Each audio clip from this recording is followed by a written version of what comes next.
The original kings of podcasting, starring Mark Chambers and Todd Perry.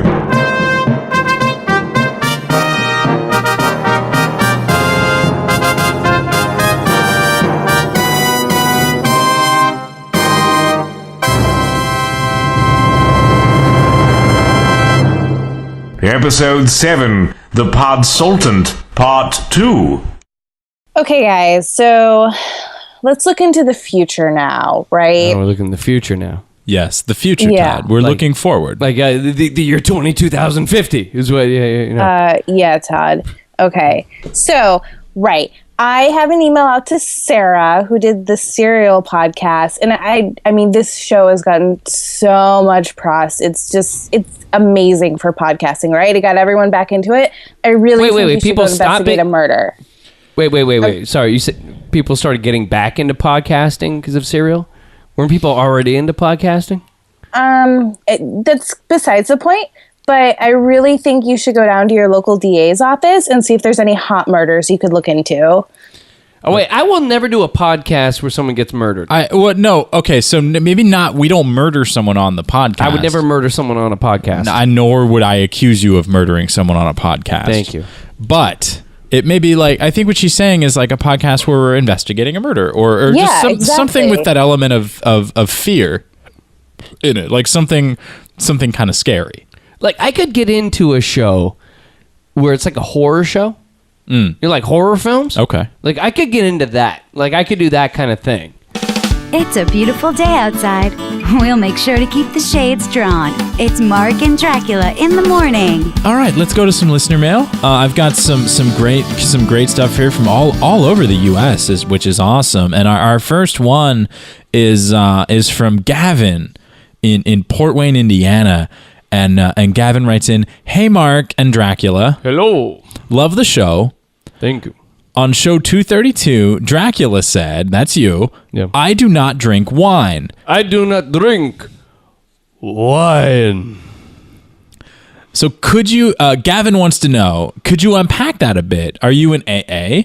Do you just not like the taste? And as a man of your stature, I, Gavin, figured you to be a wine guy. He says, quote, "I guess I'm just a bit shocked," and that's from Gavin in Port Wayne, Indiana. I do not drink wine. I drink blood. Okay.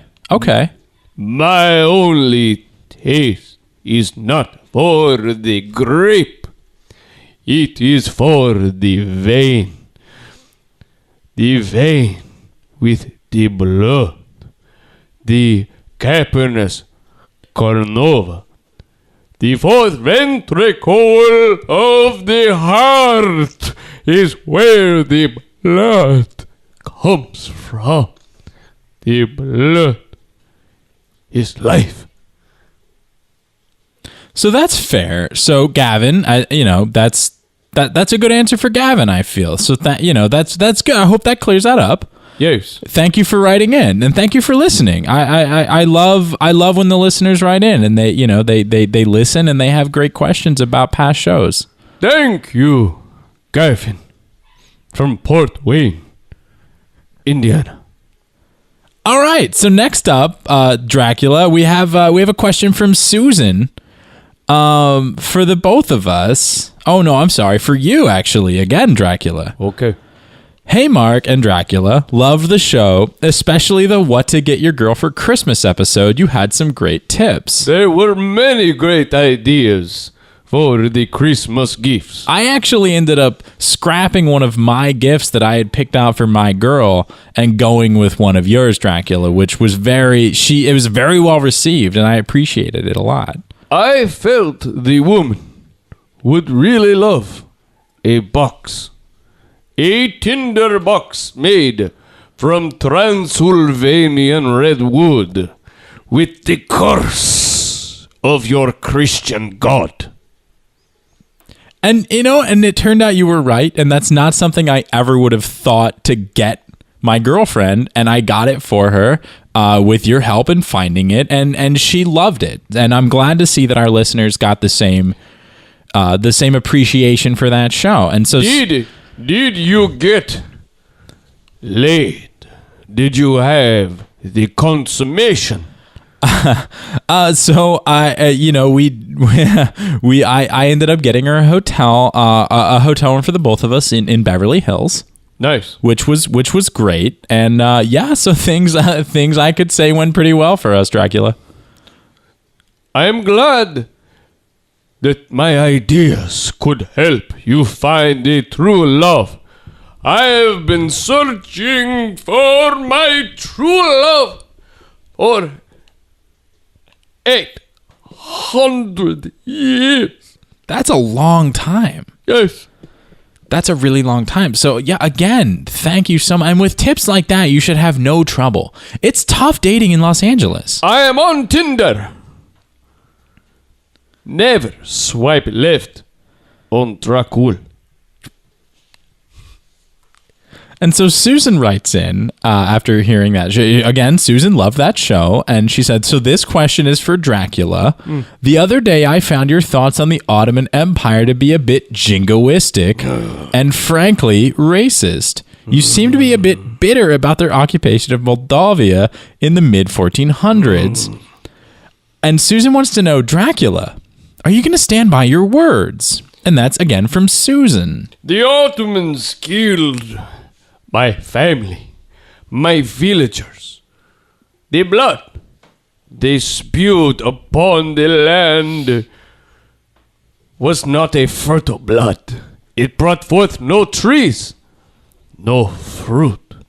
So I would impale them right through the what do you call the tripe?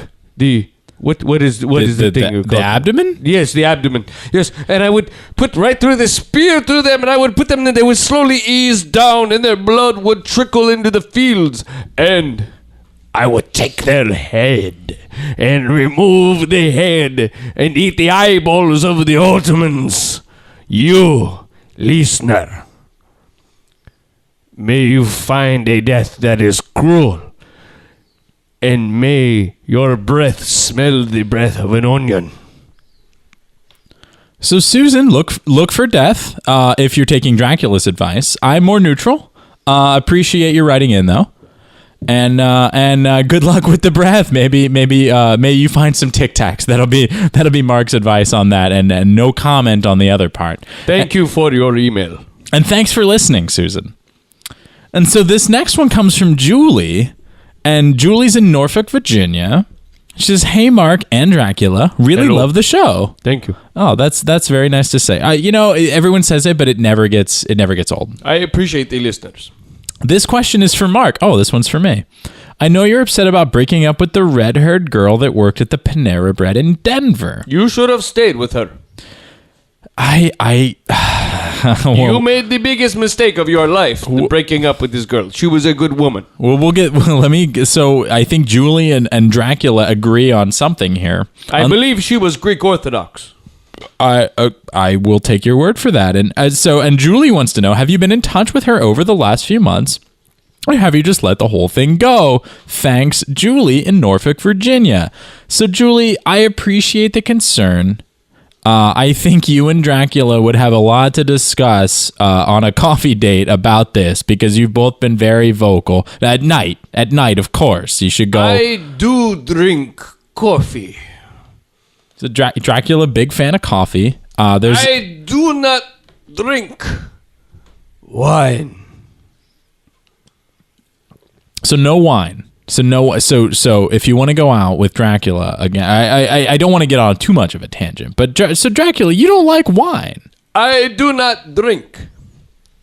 And this comes up. Wine. People are concerned. Gavin was concerned. I guess people. It does strike me as a little odd. I mean, we can move on.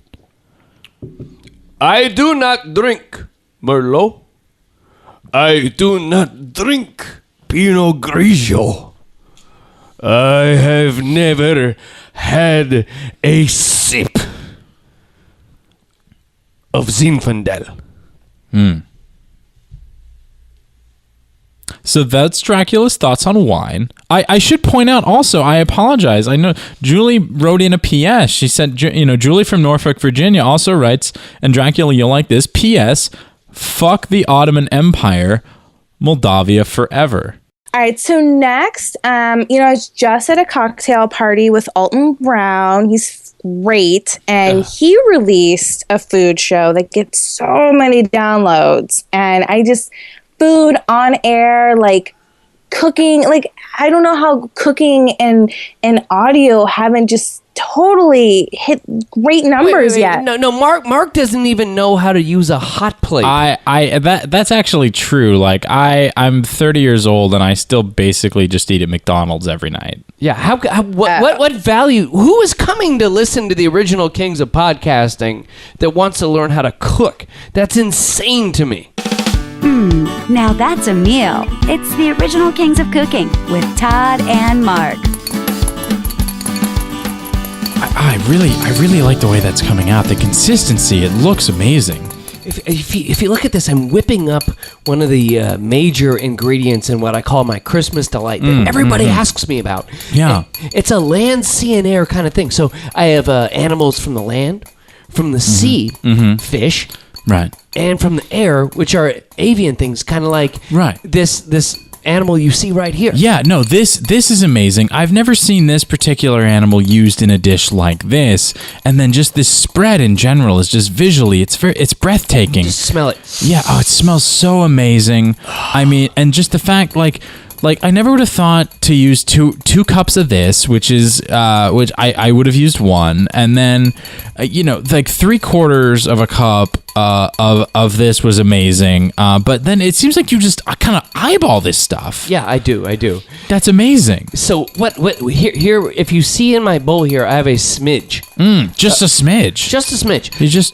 And you just put a little smidge of this in, and then which gave it that rich color. Now, if you can see, I have a pan that's very hot. Yes, and I'm about to pour the smidge of this, which everybody at home can see, and I'm going to just pour that on there. So listen how this hits the fire. Oh, here we go.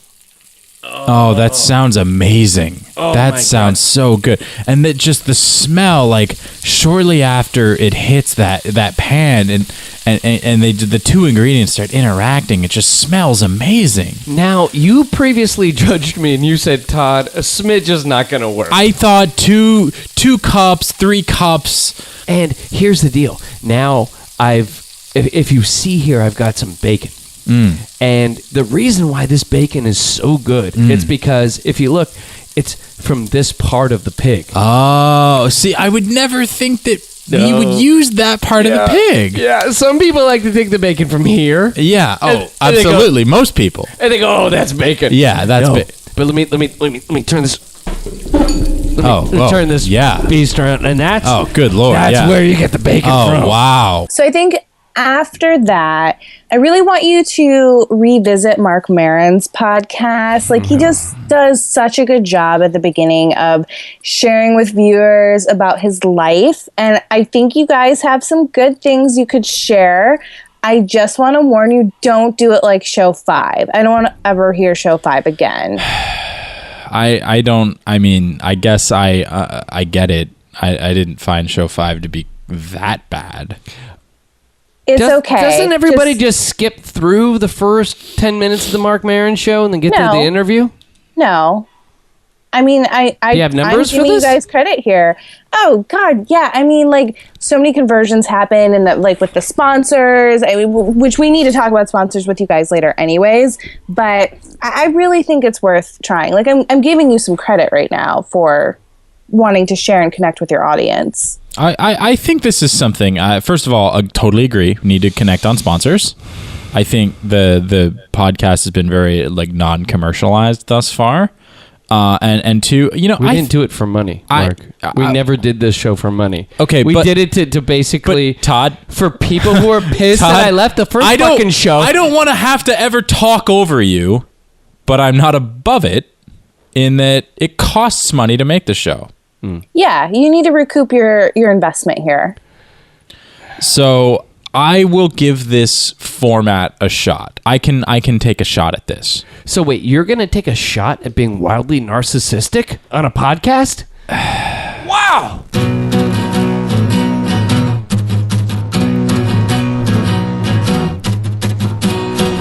All right, let's do this. Let's do the show. How are you? Holy fucking shitters, holy fucking shitheads, holy fucking shit stains. I'm Mark Chambers.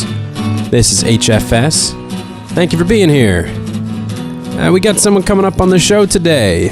Yeah. I can't remember their name. I didn't watch their movie. You're going to care about them a lot more than I do. But it was super interesting. My part was, at least. But there you go. If you hear a lawnmower in the background, it's because my neighbors have chosen this moment to mow their lawn. This moment of all moments, of course, because I'm here in the garage trying to record the show. Not a new thing that I do, and they know that. But there you go. My house is falling apart. My television show is killing me, and my neighbors can't wait a goddamn hour to mow their lawn. Okay. I'm fired up now. What am I fired up for? Stamps. And I get them from stamps.com, and you should too.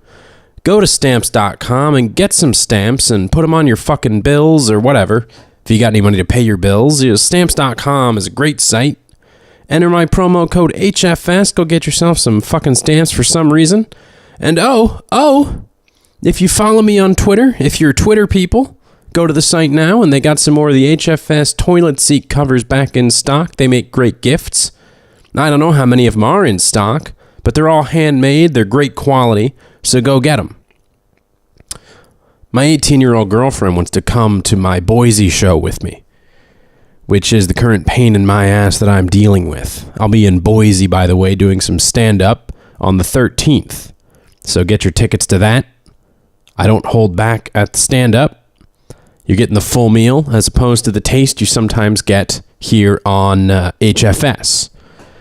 So my 18-year-old girlfriend, currently a pain in my ass, other than the actual hemorrhoids on my ass, of course, because I'm old. You know, I've tried dealing with the girlfriend shit by being a massive asshole to her, just treating her like total dog shit. But it's not working because, she's 18 and I'm famous. Now I'm going to not make you quite picture me having sex with her, but suffice it to say I did, and I'm much older than her, and now we'll move on. And it's funny, I was talking about this with my good friend Patton Oswalt over some lunch in the hipster exurbs of LA that I live in. It's weird here, but I like it. And you like that I live here because it makes me seem eccentric instead of pretentious. I do this show in my garage. I think I mentioned that already. And I'm glad I have a garage, too, because I can keep all my stamps in it that I get from stamps.com. That's promo code HFS. That's stamps.com. Before we get into this interview with whoever, I got to tell you something about how I keep coming into contact with the old asshole part of myself from before. It's like a shadow that follows me everywhere. A shadow lurking over my shoulder like Max Schreck in Nosferatu. I was eating dinner with my 18-year-old girlfriend last night at a diner. Then this comedian that used to work the Ding How with me back in Boston in the late 80s, Tom Columbus, walks past me. And I was like, "Hey, Tom." And he just stared at me for about 11 seconds. 11 infuriatingly long seconds. And within those 11 seconds, I went from grown man to early adult drunk to horny teenager to awkward prepubescent boy to baby to fetal position baby to zygote. A very maladjusted zygote, mind you. A zygote with an $1,100 a month shrink bill after insurance.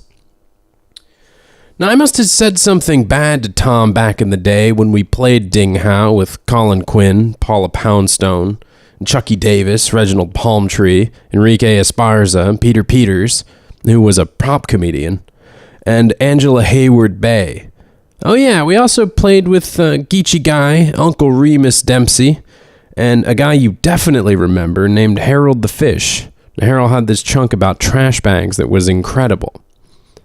Now, I can't remember what I said to Tom because I've said so much bad shit to so many fucking people. Well, anyway. Okay. Money podcasts. Can we do, money they're podcasts. So good, but I've done a lot of research. I pulled a lot of numbers And there's a completely untapped segment. I really feel like Android devices are getting a lot cheaper, so they're in the hands of the many. And I think poor people, poor people don't have any podcasts they can listen to that speak to their lives about money. There's one tricky part about it, though, that you need to get a lot of them. Maybe like work with Boost Mobile or something. Who are them? The way you said them there was get a little. You inferred a lot by saying. Well, get a lot of like poor people. The poor people. No, but she said them. Did you hear that, Mark? Did you hear how she said them? All right. The thing I want you guys to listen to on this is just keep in mind you need to get like 4 times the listeners because they're poor. And so and also I think for a name here, you want to go with something about like low budget, right? Because that like speaks to them. Yeah. They know it's loud on the bus, so they'll speak up. It's Tight Budget on 103.7 Free FM. Hey, this is Mark. That's Todd. Welcome back to Tight Budget. Hey, it feels so good to be here on Tight Budget, right live in San Diego, California, 103.7. Stay classy, San Diego. Hey, what's up, Poway? What's up, La Jolla? Hey, what's going on? Hey, Radar right here, working the board. Yeah, it's good to be back. We're trying to help you live a cheap life in this expensive motherfucking city. San Diego is a really expensive place to live, and I know. How do I know? I was out in La Jolla the other day, and I was hanging out with my buddy Jerome, and we were trying to get some girls going, but we just did not have the money to make things. You didn't have the money. You gotta save that money when you're living in this city on a tight budget. It's not about saving that money. It's about making that money, Mark Chambers. You gotta hustle how you hustle, and what I'm saying is I'm gonna help you live on $5 a week or less. How are you gonna do that? I've got a new book out, 100 Ways to Live on $5 a week or less. That's a tight budget. Yes. That's a very tight budget. And so one of the ways we do that, now, top ramen. Yes. Very cheap. You boil it up. It's like 30 cents a pack, 40 cents a pack. You get the big packs. And that doesn't taste very good after a while. Well, you know what? I kind of like the base flavor as long as you are giving me that beef one. Don't come at me with the shrimp. Don't come at me with the chicken. Come at me with the beef top ramen because that shit tastes good. But if I eat it every day, 3 meals a day, you're going to need to do some shit to it to create some variety. You're going to get sick of that. Yeah. So what you got to do is you got to dress it up. How? And now how can you dress it up? Now, what chapter in your book addresses this? Now, this is chapter 3. This is called Dressing, parentheses, Yo Ramen for Success. Oh. So you want to feel good about yourself after you eat that meal. I want to feel so good. You don't want to feel like I was so poor, this is all I could eat. You want to feel like those fools at the Palm, they are fools because they could have been eating this instead. So what do? How do you dress this up? How do you take this swine and dress it up and make it look like a beautiful lady? Now, first of all, do you like alcohol? I love alcohol. Have you ever thought about maybe cooking your ramen in some? No. Well, you should. Oh, what type of alcohol? Do you? Because sometimes I like to drink Popov alcohol, which is like a vodka alcohol, and it's in a plastic bottle. That Popov alcohol is good alcohols. Yeah, it is good, and the thing is, it's very alcoholic. Yeah, you get your alcohol that's very alcoholic, but then you also put your ramen in it, and then you cook it up. And then you're getting drunk, and it's tasting good, and you're getting full, and you're getting your protein, and then you're ready to live, and you're feeling good afterwards. So if I were to maybe bring a lady over to my house, and then she was like, Todd, I'm over at your house, but I want to eat something because I am so hungry. Because she's a bigger lady. She needs a lot of food to keep her running. Only way I go. That's right. So what I'm doing is I'm grabbing a pot, and I put my pot on top of my hot plate. Yeah. Always the hot plate. Now do you have the big hot plate, or you have like a little tiny, like it's like a coffee cup size? I got that little hot that little tiny hot plate, right? So you got like a big pot and a little hot plate. This is gonna take about an hour and a half to cook. Sometimes what I do is actually, when my hot plate isn't working, because sometimes I have to take it to the hot plate repair store. And then Down in Poway. Yeah, in Poway, there's a guy that repairs the hot plate. So sometimes what I do is I take my my coffee maker, my Mr. Coffee, my Senor Coffee. Absolutely. And what I do is I get that heated up on the bottom. Yeah. And I put my ramen in a pot on top of that. Yeah. Sometimes I just put it in the Mr. Coffee pot and I heat that up. So do I pour the pop off in the top of the coffee maker and then let that settle through and then alcoholate the noodle? Now that's an interesting point. And maybe you might feel tempted to do half pop off and half water. I say go full pop off because one, you can't be drinking all. You don't want to get her too drunk. Right, you need her aware of her surroundings. So you don't want her drinking that pop. So just put it all in the coffee pot. Pour the noodles in the coffee the thing, and then just boil it up. About an hour from now, you're gonna be feeling good. You're gonna be feeling full. You're gonna be with your lady. You're gonna be having a good time. And then you got those secret beers in the toilet tank. Yeah. Just in case you need a little extra lubrication because you used up all your pop off. Keep a little PBR in the toilet tank just for those special occasions. And then also when you put the PBR in the toilet tank, it lessens your water bill. That's right, yeah, because you don't want that toilet tank filling all the way up every time you flush, because then that's going to come back to haunt you when you get your water bill. Now, here's the problem. My lady friend, she has a certain thing she likes to do, which is called taking the upper decker. Oh, no. Oh, no. Where'd you meet this lady? A couple times she has come in and she has taken a shit in the tank of my toilet. She making dookie on your PBRs? She once hung a deuce in the top of my PBR. Oh, that is unacceptable. Unacceptable. All right. I got 2 more ideas for you. This one, wine. I mean, God, Gary Vaynerchuk, so good. What? And wait, what? Gary Vaynerchuk. Yeah, that How guy. did you get that from what she said?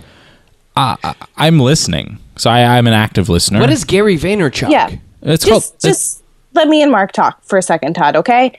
So the money's here with the wine. Like, rich people love wine. So it's going to be great. You can get like top shelf sponsors for this one. Great conversion. I don't care to have money made from this. I just want to make something entertaining. I don't care if some guy that's like, hey, I'm amazed by its presumption on the wine is going to be into my show. It's about the ROI. Like, you guys, you need to return on your investment, right? I completely agree. The investment in this isn't that much. I just want to entertain people. I got back with Mark. We had a conversation in a fucking bar where I was like, we're going to do Original Kings of Podcasting. We're going to bring back podcasting to what matters from the clutches of this consumerist bullshit and this lack of creativity. And now you're throwing me into doing a wine show? Welcome back to the Tasting Lounge. This is Mark, and we're talking about... We've been tasting a Malbec, and this is a French Malbec. If you're just joining us, we've been tasting it and just learning how to taste a good French Malbec. Now, Malbec, it's a little leathery. It's got a lower alcohol content and lower acidity. So you age it longer than the Argentinian Malbec. Like, the Argentinian Malbecs are very fruit forward. And so this French Malbec we've been tasting is the opposite. And so now that we've spent some time with that, I'd like to throw it. So Dracula, what will you be tasting? I do not drink wine. All right, gentlemen, it's my last idea for you as your Podsultant. Women who maybe, aren't the prettiest on the outside, but they still buy a lot of products. They love being encouraged to love their bodies. I mean, who doesn't, right? So I think you should really explore this. I mean, there's a big gap since Oprah left daytime. Owen didn't really hit the mark. Ellen's like, whatever about dancing. And, I want to see you get your Dove on, right? Inspirational. inspirational to these ladies. I agree. And Todd, you don't have a great body.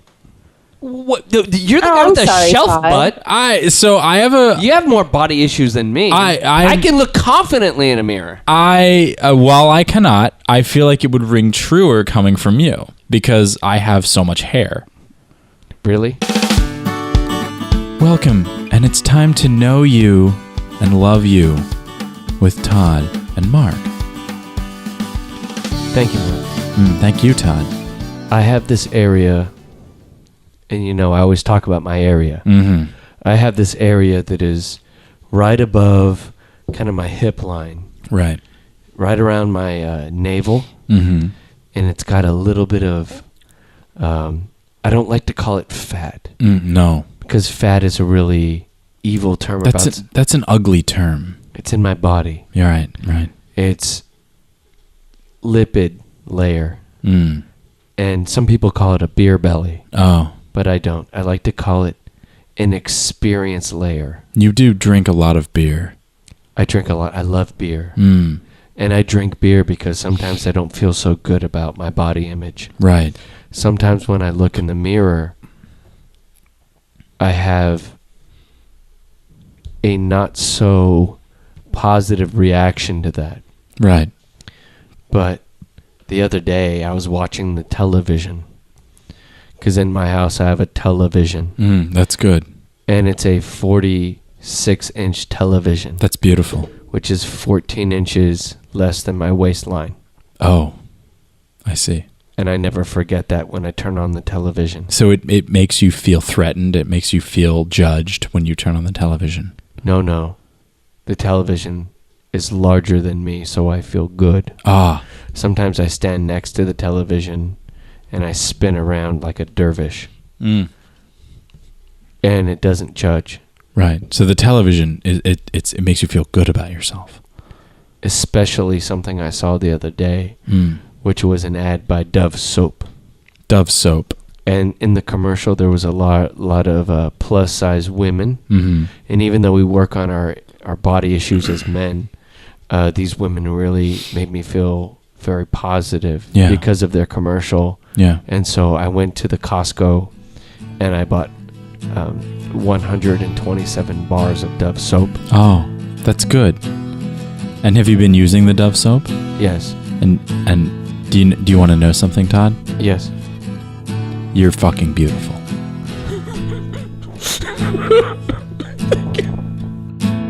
Will the Podsultant's advice make the show a big hit?